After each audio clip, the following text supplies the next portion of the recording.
एक बार की बात है, गौतम बुद्ध अपने शिष्यों के साथ एक गांव में प्रवचन दे रहे थे। गांव के लोग बड़ी संख्या में उन्हें सुनने आते थे। वही एक किसान था जो बुद्ध के प्रति ईर्ष्या और गुस्सा रखता था। किसान को लगता था कि बुद्ध लोगों का समय बर्बाद कर रहे हैं और उन्हें आलसी बना रहे हैं। किसान ने निश्चय किया कि वो बुद्ध को सबके सामने अपमानित करेगा। एक दिन वो बुद्ध के प्रवचन स्थल पर पहुंचा और गुस्से में चिल्लाया, तुम झूठे हो। तुमने मेरे गांव के लोगों को पथभ्रष्ट कर दिया है। वे अपना काम छोड़कर तुम्हारे प्रवचनों में आते हैं। तुम सिर्फ अपने फायदे के लिए ये सब कर रहे हो। बुद्ध शांत मुद्रा में उसकी बातें सुनते रहे। उनकी आंखों में करुणा और मुस्कान थी।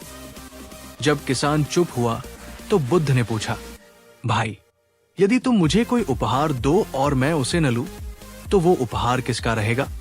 किसान चौंक गया और बोला, अगर आप उसे स्वीकार नहीं करेंगे तो वो उपहार मेरा ही रहेगा।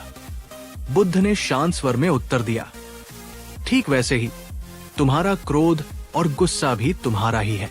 मैंने इसे स्वीकार नहीं किया तो ये मेरा कैसे हो सकता है? किसान को ये बात समझ नहीं आई।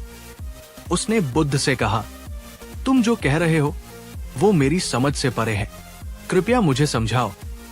बुद्ध मुस्कुराए और बोले, जब कोई व्यक्ति गुस्से में होता है और दूसरों को अपशब्द कहता है तो वो अपने मन का विष उगल रहा होता है। लेकिन यदि दूसरा व्यक्ति उस विष को ग्रहण न करे तो वो विष उसी के भीतर रहता है। जैसे ही तुम इस सत्य को समझ लोगे, तुम्हारा क्रोध शांत हो जाएगा। किसान बुद्ध की बातों से प्रभावित हुआ। उसने कहा, महात्मा, मैंने आज तक केवल अपने क्रोध और अहंकार को ही पोषित किया है। कृपया मुझे मार्ग दिखाएं कि मैं इसे कैसे त्याग सकता हूं।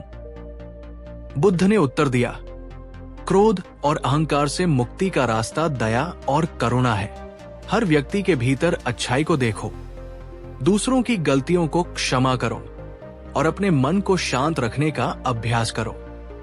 किसान ने बुद्ध के चरणों में झुककर क्षमा मांगी और जीवन में सच्चाई और दया के मार्ग पर चलने का संकल्प लिया। गौतम बुद्ध की ये कथा हमें सिखाती है कि क्रोध और गुस्सा हमारे भीतर ही रहता है।